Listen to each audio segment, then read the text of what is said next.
Cristo já ressuscitou. Sabe qual é a prova disto? O túmulo vazio. Se para muitos, aqueles que participavam daquela multidão que acompanhava Jesus pela via dolorosa, a morte era o final de todas as coisas, era o final do chamado Filho de Deus. Para outros, muitos poucos, é claro, a morte era a razão da vida e a razão, o sentimento da vida de cada um deles. Era o surgimento de uma nova possibilidade. Qual possibilidade? A possibilidade que aconteceu 3 dias depois, que foi a ressurreição, dando sentido a cada um deles e a tudo aquilo que eles pregavam. Estes poucos se tornaram santos, estes poucos se tornaram missionários, eles se tornaram mártires. A pergunta que eu quero fazer a você é: de que lado você está? Do lado da multidão, daqueles que aclamaram a morte de Jesus, ou do lado daqueles que a princípio se tornaram tristes por causa da morte, mas que logo em seguida, dias depois, 3 dias depois, se alegraram com Jesus ressurreto, e aí começaram a realizar uma obra magnífica que era de dar continuidade à pregação do amor de Deus para cada um de nós. Decida de que lado você está. Nesta manhã, durante todo este dia, compartilhe do amor de Jesus. Compartilhe do Jesus ressurreto, daquele que está conosco e não está mais no túmulo. Lembre-se, o túmulo está vazio. Cristo já ressuscitou.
Temos um advogado junto ao Pai, diz a palavra de Deus na primeira carta de João, capítulo 2, versos 1 e 2. Meus filhinhos, eu vos escrevo estas coisas para que não pequeis. Mas se alguém pecar, temos um advogado junto ao Pai, Jesus Cristo o justo. Ele é a propiciação pelos nossos pecados, e não somente pelos nossos, mas também pelos pecados de todo o mundo. Longe de nos fazer pensar de modo permissivo em relação ao pecado, esta passagem bíblica é uma séria advertência contra ele. Não se trata de licença à prática do pecado. Ao contrário, o objetivo é nos levar a evitá-lo empenhadamente. Para que não pequeis, enfatiza o texto. Todavia, diante da possibilidade de que ocasionalmente o crente venha a pecar em razão de fraquezas humanas, a graça de Deus preparou a solução divina para a nossa recuperação espiritual diante do Pai Celestial.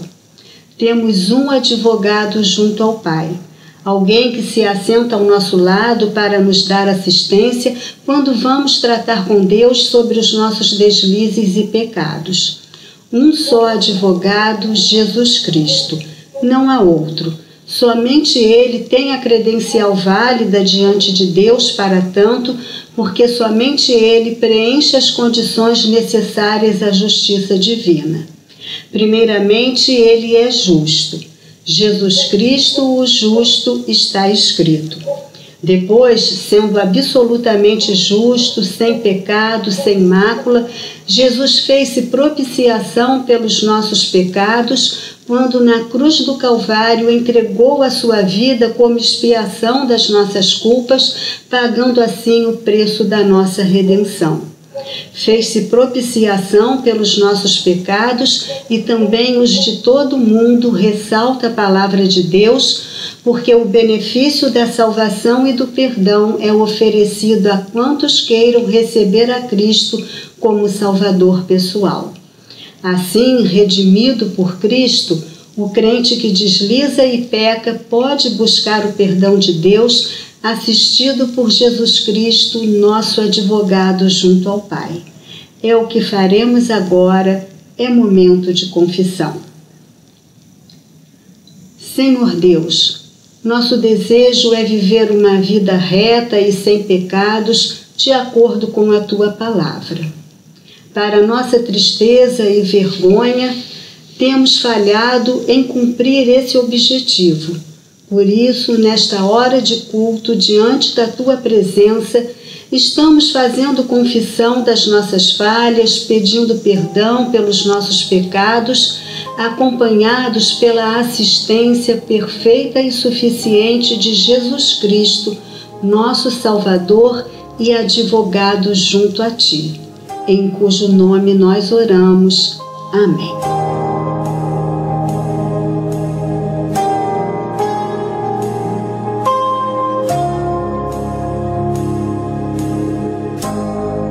O universo chora, o sol se apagou, ali estava amor, o Salvador. Seu corpo lá na cruz, seu sangue derramou, o peso do pecado Ele levou.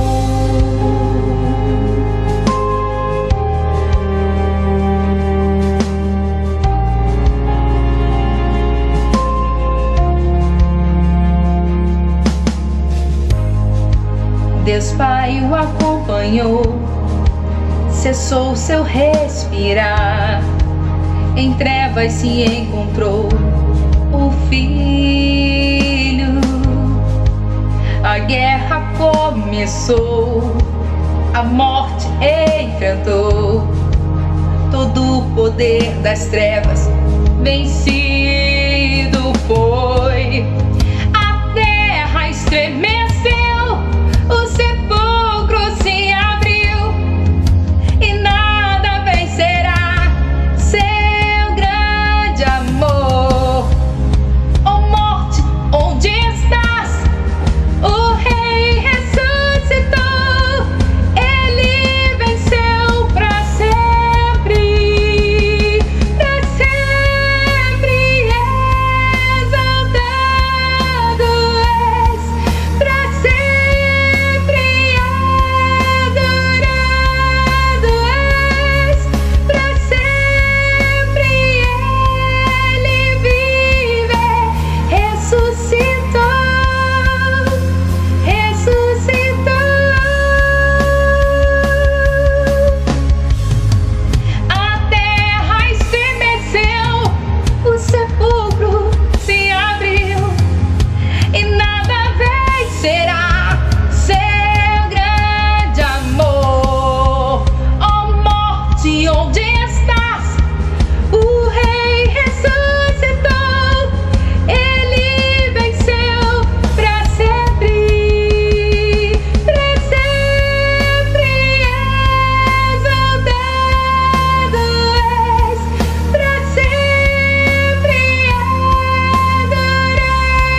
cantamos aleluia, cantamos aleluia, cantamos aleluia, o Cordeiro venceu. Cantamos aleluia, cantamos aleluia, cantamos aleluia, o Cordeiro venceu. Cantamos aleluia, cantamos aleluia, cantamos aleluia, o Cordeiro venceu. Cantamos aleluia, cantamos aleluia, cantamos aleluia, o Cordeiro venceu. Cantamos aleluia, cantamos aleluia, cantamos aleluia, o Cordeiro venceu. Cantamos aleluia, cantamos aleluia, cantamos aleluia, o Cordeiro venceu. Pra sempre exaltado és, pra sempre adorado és, pra sempre Ele vive, ressuscitou, ressuscitou. Pra sempre exaltado és, pra sempre adorado és, pra sempre Ele vive, ressuscitou, ressuscitou.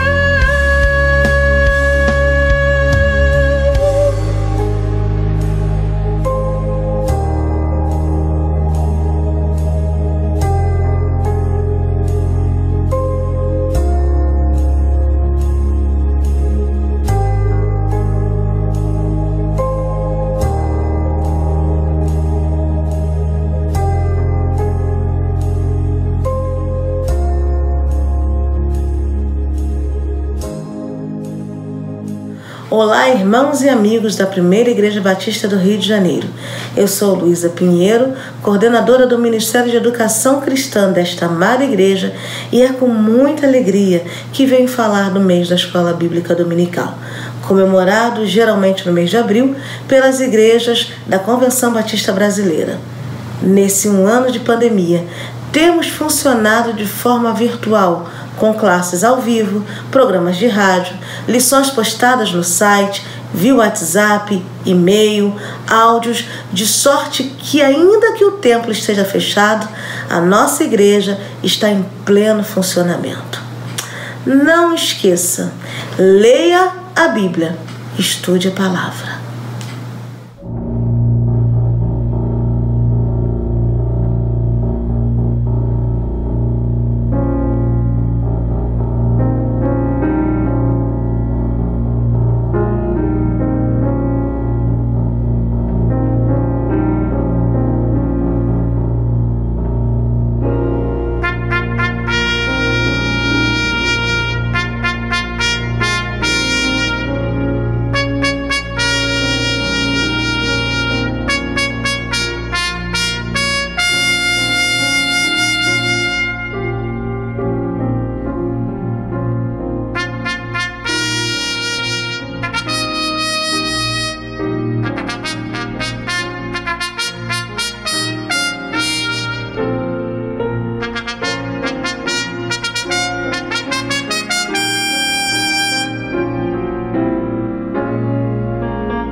Jesus ressuscitou.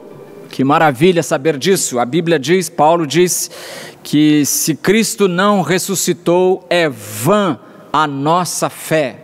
Graças a Deus a nossa fé não é vã, porque ela se baseia na palavra de Deus.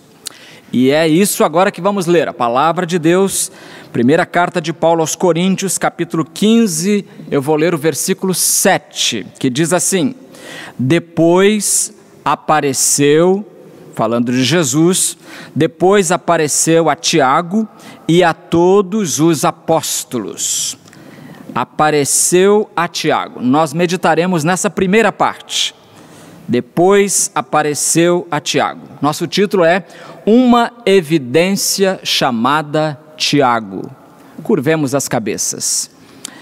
Ó Deus, Senhor da vida, Senhor sobre a morte, nós nos curvamos diante de Ti nesta manhã de Páscoa, neste dia festivo da cristandade, para Te adorar em espírito e em verdade.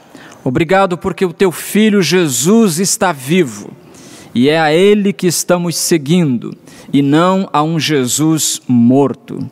Fala-nos agora, ajuda-nos a conformar as nossas vidas aos Teus ideais, aos Teus planos. Nós oramos em nome de Jesus. Amém. Uma das evidências mais marcantes da ressurreição de Cristo é justamente o nosso texto. 1 Coríntios 15, 7 diz que Jesus, depois de aparecer a vários irmãos, apareceu a Tiago. Apareceu a Tiago e aos apóstolos. Mas a pergunta é, qual Tiago? Porque no Novo Testamento nós temos referência a vários Tiagos. Por exemplo, entre os apóstolos havia 2 Tiagos. Tiago, filho de Zebedeu, e Tiago, filho de Alfeu, ou também chamado de Tiago o Menor. Mas certamente não se está falando desses 2 Tiagos. Por quê? Porque o versículo 7 diz que depois apareceu a Tiago e a todos os apóstolos. A todos os apóstolos, o que inclui Tiago, filho de Zebedeu, e Tiago o Menor, ou filho de Alfeu. Então, só nos resta a opção de que este Tiago, ao qual Jesus apareceu vitoriosamente vivo, é o meio-irmão do Senhor, meio-irmão de Jesus, porque a Bíblia diz que com os seus irmãos ele se juntou ao grupo apostólico. O consenso, então, dos analistas da Bíblia, dos comentaristas da Palavra de Deus, é que o Tiago que viu Jesus após a ressurreição é justamente o seu irmão, seu meio-irmão, porque filhos da mesma mãe, Maria, mas Jesus não era filho biológico de José como Tiago era. Que melhor evidência, meus amigos, eu pergunto a vocês, que melhor evidência poderíamos ter de que Cristo ressuscitou dos mortos? E por que essa é uma excelente evidência? Porque uma pessoa que não conheceu Jesus pessoalmente, talvez pudesse ser enganada. Mas o próprio irmão não se deixaria enganar. Uma pessoa conhece bem o seu próprio irmão. Afinal, eles foram criados juntos, eles brincaram juntos, eles estudaram juntos, viviam sob o mesmo teto, eram irmãos. Mais do que isso, Tiago era um irmão incrédulo, um cético que não acreditava que Jesus fosse o Messias, como vamos ver agora. Nós vamos examinar a evidência chamada Tiago, e o que vamos encontrar nela se pode resumir em 3 palavras: rejeição, rendição e referência. Então, em primeiro lugar, Tiago rejeita, é a rejeição. Tiago rejeita o seu irmão Jesus. Por quê? Porque Tiago não era crente. Ele não aceitava que seu irmão carnal sequer fosse um profeta, muito menos o Messias, muito menos o Filho de Deus. O evangelista Marcos diz que o povo de Nazaré, sua cidade, rejeitou Jesus. Marcos 6, 3-6. Perguntavam as pessoas atônitas, confusas, este não é o carpinteiro, filho de Maria, irmão de Tiago, de José, de Judas e de Simão, e suas irmãs não estão aqui entre nós? E escandalizavam-se por causa dele. Então Jesus lhes disse: somente em sua terra, entre seus parentes e em sua própria casa, é que um profeta não é honrado. E não, olha que tristeza, não pôde realizar nenhum milagre ali em Nazaré, a não ser curar alguns poucos, impondo-lhes as mãos. E admirou-se da incredulidade deles. Jesus ficou assim, não acreditando que os irmãos dele pudessem ser tão incrédulos. Um pormenor triste que João registrou é João capítulo 7, versículo 5, que diz: nem seus irmãos criam nele. Que tristeza, amigos, nem seus irmãos, ou seja, muitas pessoas não criam em Jesus, inclusive seus irmãos, nem seus irmãos, Tiago, José, Simão, Judas, eles não eram salvos, não foram salvos. Mateus até anotou um fato ocorrido muito interessante, porque Jesus estava pregando e os 4 irmãos, mais Maria, sua mãe, chegaram. Eles ainda não criam. Veja o texto de Mateus 12, 46-50. Enquanto ele ainda falava às multidões, sua mãe e seus irmãos estavam do lado de fora, querendo falar com ele. E alguém lhe disse: tua mãe e teus irmãos estão lá fora e querem falar contigo. Ele, porém, respondeu ao que lhe falava: quem é minha mãe? E quem são meus irmãos? E apontando com a mão para os discípulos, disse: aqui estão minha mãe e meus irmãos.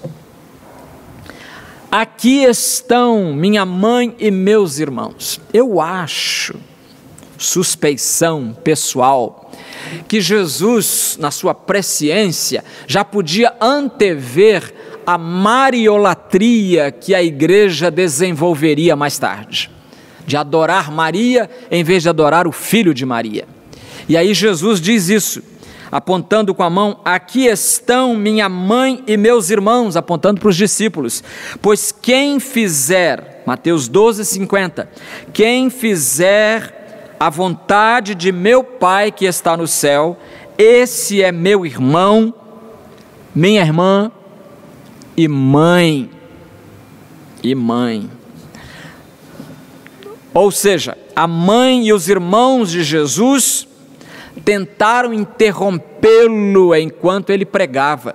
E você sabe que só incrédulo faz isso. O crente tem para com a pregação o maior silêncio, a maior reverência. Você pode até notar que aí no bate-papo do YouTube, as pessoas não conversam na hora do culto, não é? Elas ficam, na hora da pregação, elas ficam ouvindo a mensagem de Deus, né? Alguns irmãos aqui na igreja, eu me lembro de tê-los visto de olhos fechados, ouvindo a palavra de Deus e certamente dizendo: fala, Senhor, né? Algumas pessoas brincam dizendo: fala, Jeová, fala, Jeová. Quer dizer, Deus falando, Jesus estava falando, a multidão ali ouvindo, recebendo aquela palavra, mas Maria e os irmãos de Jesus vêm interromper. Por quê? Porque certamente não eram convertidos nesse tempo e ainda não criam em Jesus. E entre esses irmãos estava Tiago, provavelmente até zombando daquela conversa de Jesus de ser o Messias, de ser o enviado de Deus a este mundo para salvar a todo aquele que nele crê. Então Tiago, encontramos-lo em primeiro lugar rejeitando o seu irmão, Tiago incrédulo.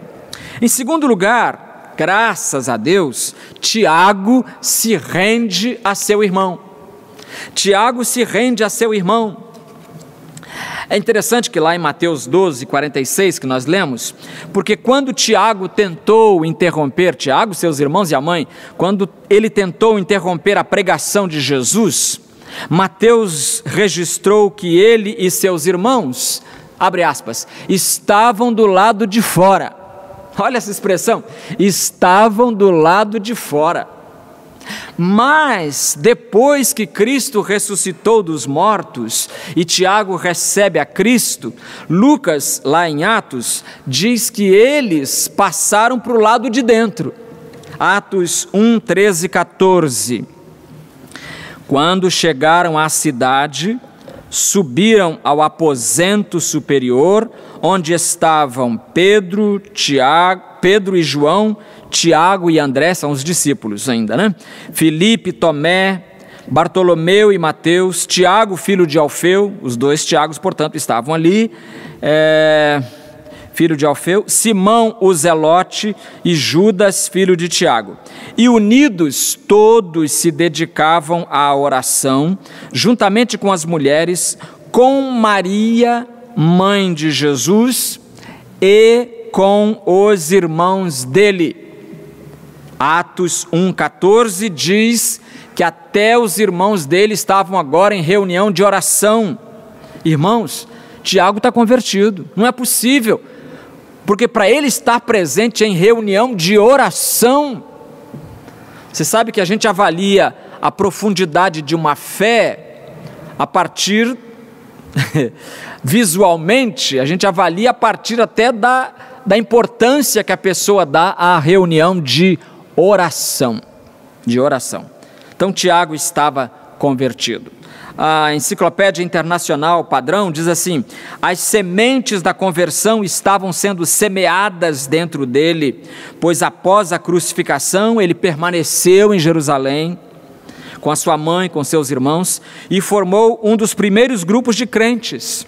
Tiago foi uma das primeiras testemunhas da ressurreição, pois depois que o Senhor ressuscitou, ele se manifestou a 500 irmãos e depois apareceu a Tiago. Nós não sabemos exatamente quando foi essa aparição de Jesus a Tiago. Quando exatamente foi, no texto não registra, mas a verdade é que ele, Tiago, viu Jesus após a ressurreição de Jesus. E foi visto por mais de 500 irmãos de uma só vez. E conforme lemos em Atos 1,14, Tiago estava no cenáculo, Tiago, irmão de Jesus, estava no cenáculo, nesse aposento superior, como diz a minha tradução, estava ali junto com os apóstolos e as mulheres e a mãe de Jesus, estavam juntos agora, orando, esperando a descida do Espírito Santo. Então Tiago havia se convertido. Minha pergunta é: se você não pode confiar no testemunho de um irmão carnal, vai confiar no testemunho de quem? Então Tiago está dando o testemunho de que ele se converteu. E por que se converteu? Porque Jesus apareceu a Tiago. É o que lemos em nosso texto nesta manhã. Então nós temos aqui a rejeição. Em segundo lugar, nós temos a rendição. Tiago se converteu, e agora em terceiro e último lugar, nós temos a referência. Tiago se torna uma referência para a igreja. Tiago se torna uma referência para a igreja.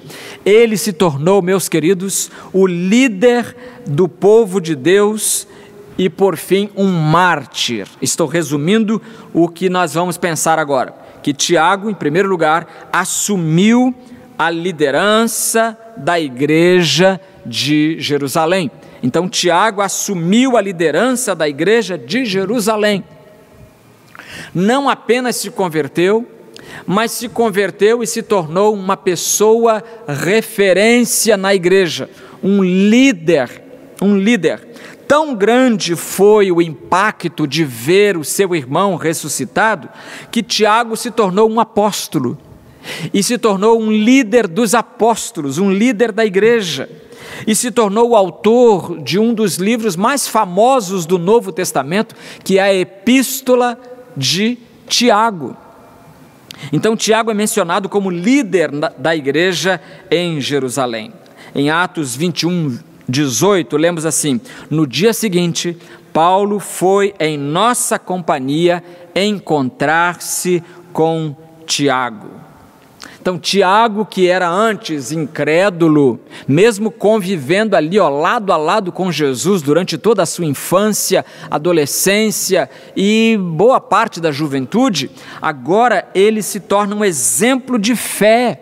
Ele se torna o pastor da primeira igreja cristã do mundo, que foi a igreja de Jerusalém.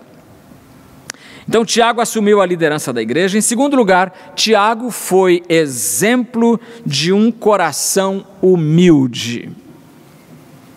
Mesmo assumindo um cargo muito importante, que foi o do pastorado da primeira igreja evangélica, digamos assim, primeira igreja em Jerusalém, mesmo assumindo o cargo de líder desta igreja, Tiago continuou sendo humilde. Isso me impressiona. Tiago continuou sendo humilde. Como é que a gente sabe disso?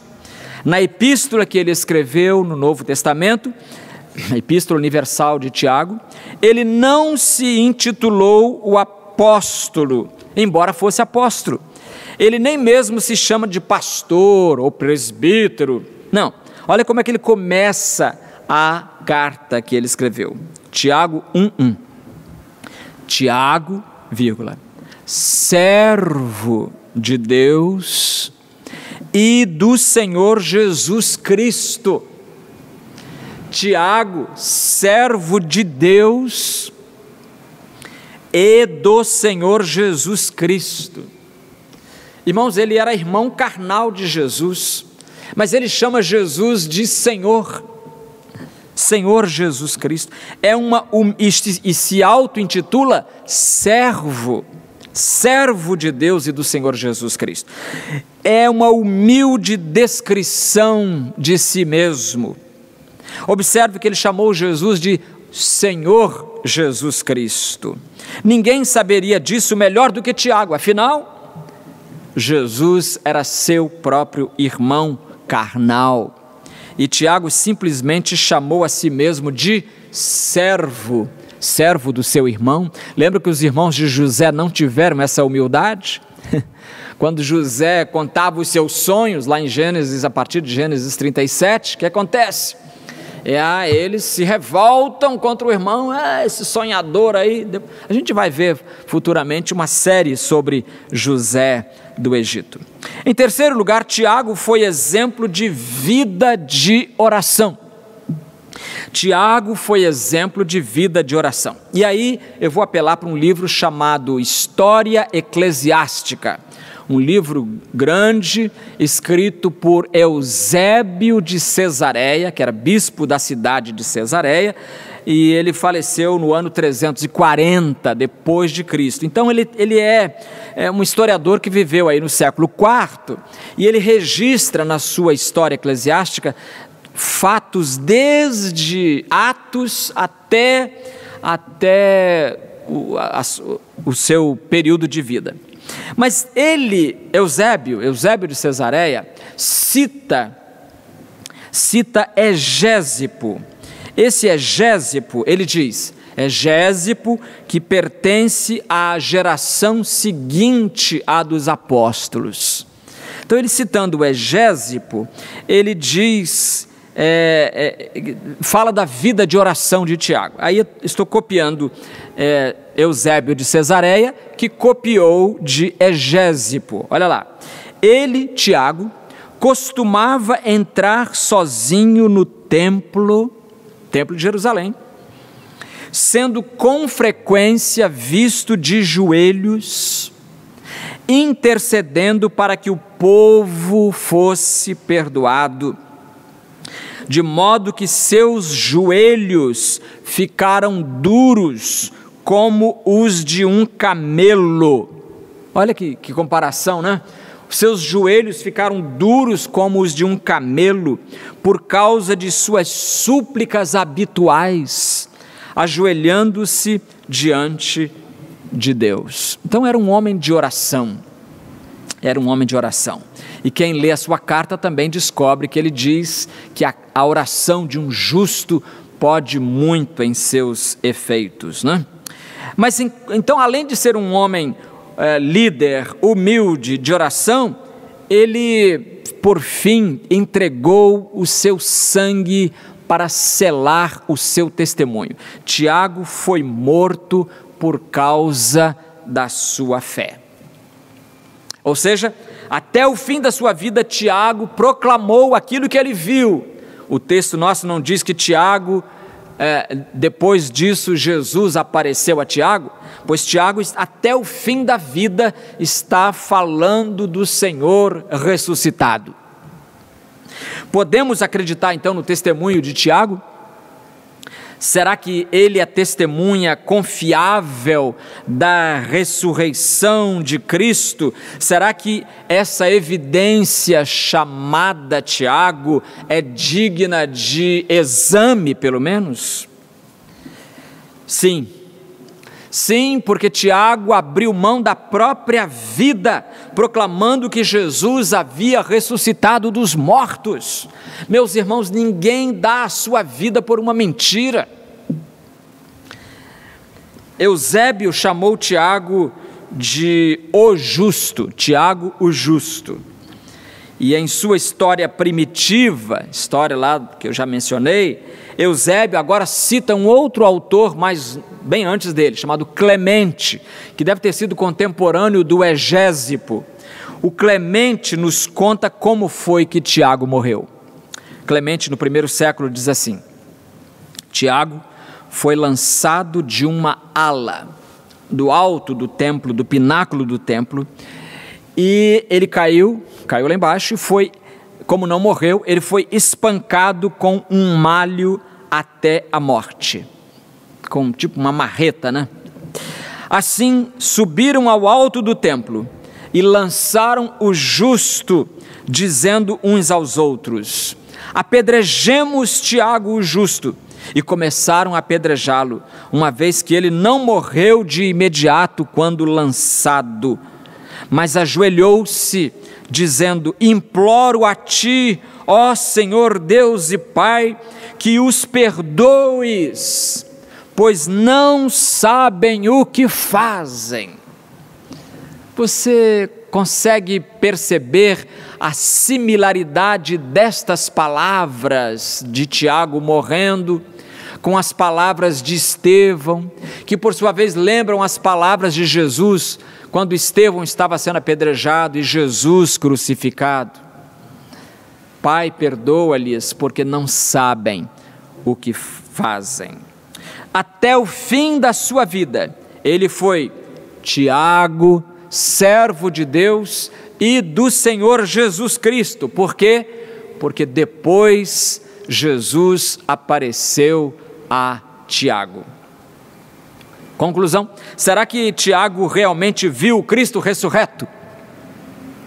Você pode confiar no testemunho deste homem que deu a sua vida por Jesus? Você pode acreditar que ele viu seu irmão Jesus depois que ele ressuscitou dos mortos? E se você pode confiar no testemunho de Tiago, então você pode confiar em Jesus. Aliás, a Bíblia diz: crê no Senhor Jesus Cristo e serás salvo. Atos 16, 31. Crê no Senhor Jesus. Tiago creu e foi salvo.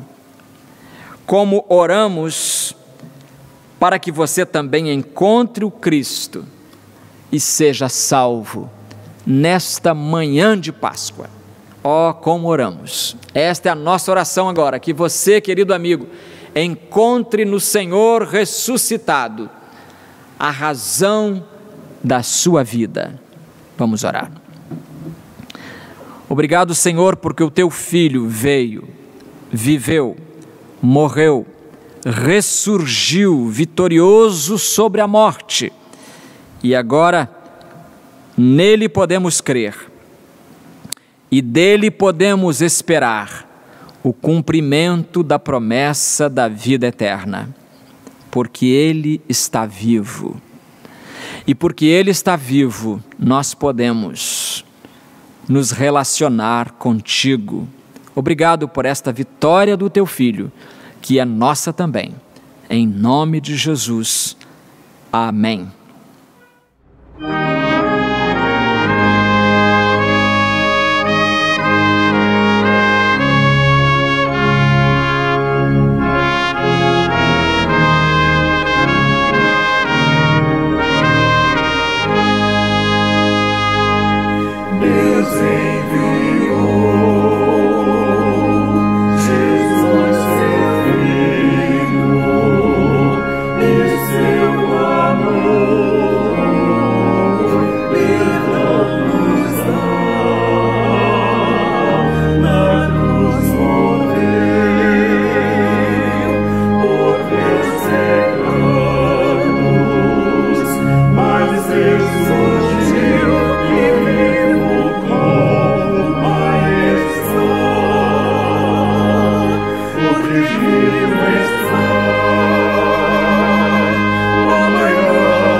Muito obrigado pela sua participação no culto desta manhã.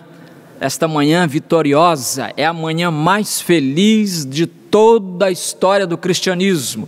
É quando celebramos a vitória de Jesus sobre a morte.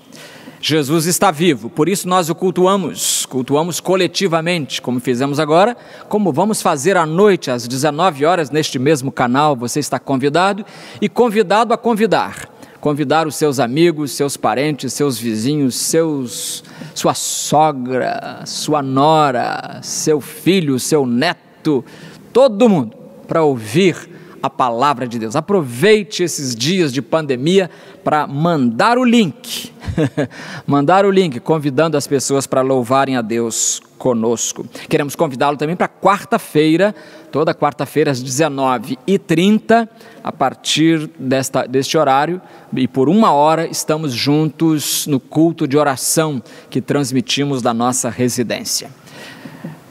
Deus abençoe você e lembre-se, Jesus está vivo!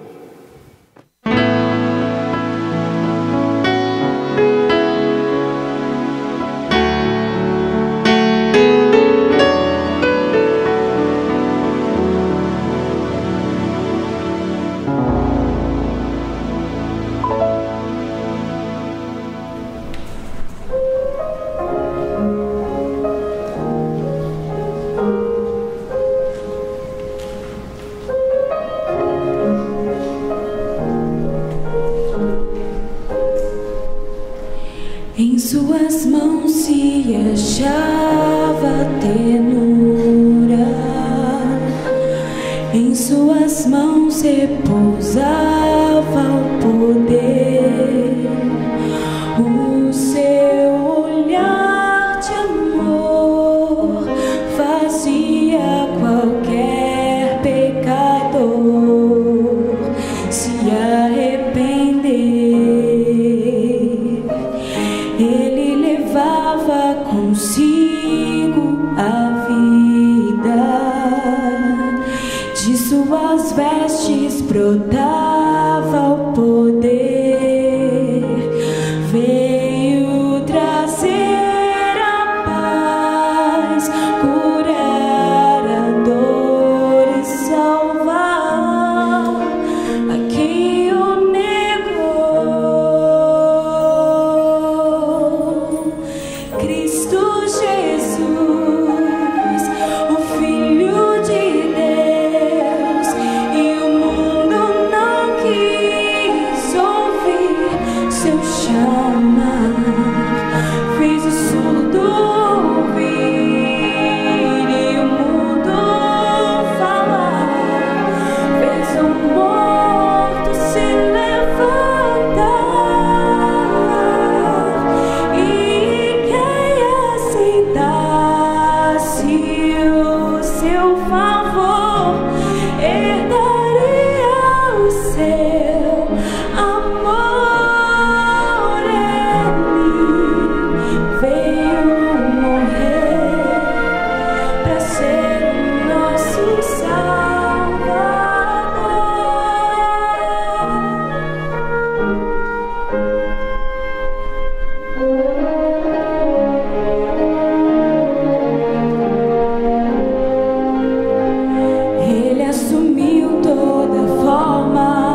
veio morrer pra ser